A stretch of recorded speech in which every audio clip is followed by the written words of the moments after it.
আদম নবী ঘুরে আর কান্না করে মালিক, রব্বানা, মালিক গো মাফ করে দাও।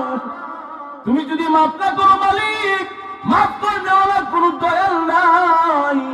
তুমি যদি আমার বিবি হাওয়াকে মাফ না করো, লানাকুনান্না মিনাল খাসিরিন। ও মালিক, আমি আদম আর আমার বিবি হাওয়া দুনিয়াও বরবাদ হবে, আখিরাতও বরবাদ হবে। 350 বছর কান্না করেছে, কিন্তু আল্লাহ কেন যেন তওবার পলিসি কবুল করে নাই।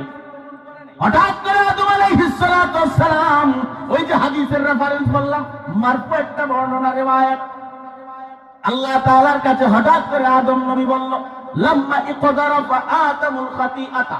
আদম নবী নিজের ভুল স্বীকার করে, হাওয়া আলাইহিস সালাতু ওয়াস সালাম নিজের ভুল স্বীকার করে। আল্লাহ তাআলার কাছে আদম নবী বলেছে, ইয়া রাব্বি ইন্নী আসআলুকা বিহাক্কি মুহাম্মাদিন। ও মালিক, আমি আমার ভুলের জন্য তোমার কাছে মুহাম্মদ ব্যক্তির নামে রসিলা দিয়ে মাপ চাইলাম। আল্লাহ তাআলা বড় খুশি হয়ে গেছে।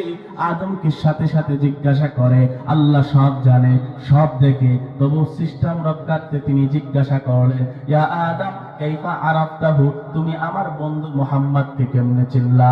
আল্লাহ তাআলা প্রশ্নের